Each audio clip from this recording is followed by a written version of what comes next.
It's early October in Jersey City.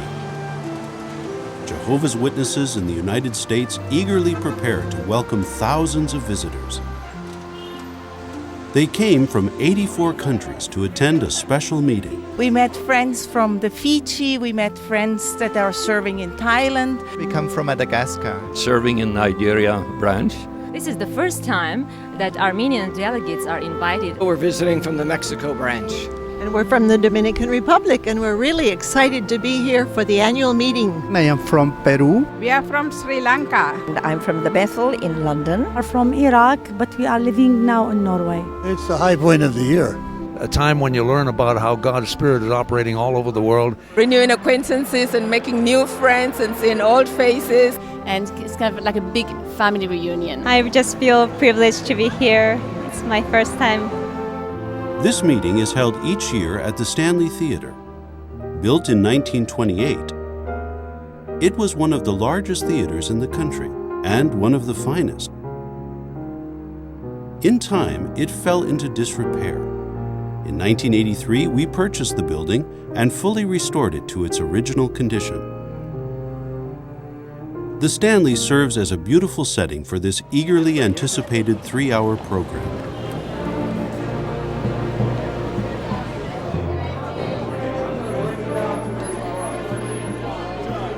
Some of the visitors watch from satellite locations. All are excited as the program is about to begin.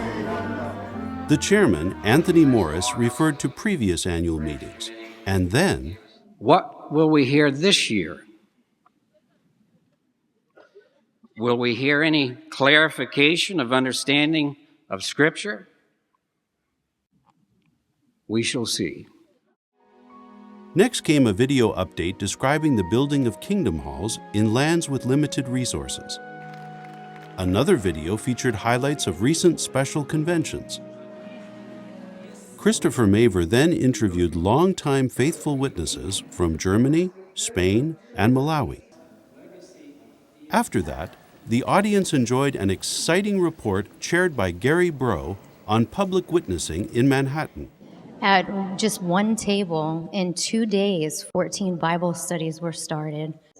Many of them, the conversation went like this.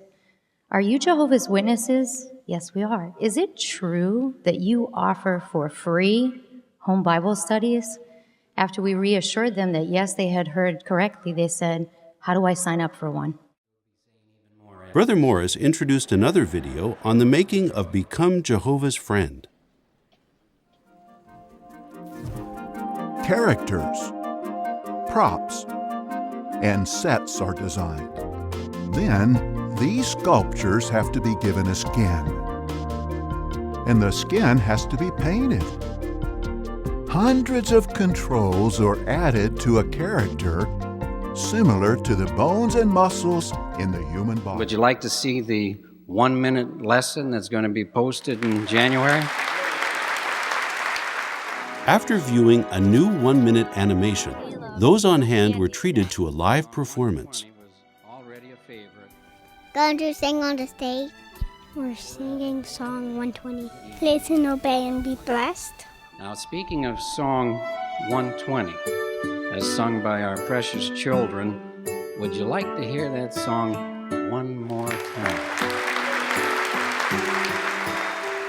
Just as a tree rooted deep by the waters gives of its fruit when each season arrives, if we obey as God's own sons and daughters, we'll all be blessed and enjoy endless life. Listen, obey, and be blessed when you hear God's will expressed. If you be happy. After the joyful singing, the rest of the program focused on a clarified understanding of Matthew 24, 45 to 47. First, Jeffrey Jackson considered the topic, How is spiritual food prepared? He then gave a preview of what was to come. So you'll be interested to note that the next series of 5 talks, each of them given by a governing body member, is about to adjust our understanding of a very treasured subject. Next, Garrett Lush answered the question, which channel is Jehovah using? Faithful slave showed that it wouldn't be easy to find out, and that different views would prevail. There would be various wrong views as well. Another question. Since the domestics are fed by the slave, are the individual anointed the only ones who need to be fed as domestics by the slave, or does the expression domestics include others as well? Then Guy Pearce highlighted the subject. Tell us, when will these things be? Faithfully now during this period of time. It would take some time to see them doing so. And then finally, verse 47, truly I say to you, he will appoint him over all his belongings. So when does a faithful slave receive the 2 appointments? So we mentioned one in 1919. The other is yet to come in the future, near future. We look forward to seeing that happen. Samuel Hurd gave the talk, Feeding Many Through the Hands of a Few. Jesus fed many through the hands of a few. He did so when providing material food, and he followed that same pattern when feeding the first century followers spiritually. Next, Stephen Lett considered who really is the faithful and discreet slave. What about anointed brothers who make up the faithful slave? Well, they too need to be fed spiritually. So these brothers humbly recognize that as individuals, they are simply domestics, like all others of Jesus' followers. David Splain concluded with, what does all of this really mean? But then as the great crowd made its appearance, they too needed to be fed.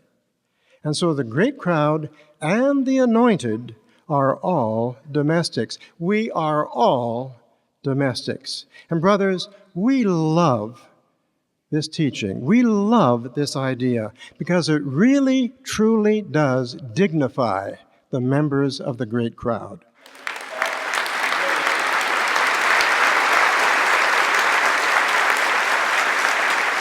After a closing prayer by Mark Sanderson, the visitors went home happy and encouraged, eager to share with others the good things they had learned. Such an amazing example of divine education. One of the highlights that I really liked was when the kids were singing. And I was so impressed with the program today. I really appreciated the kids singing.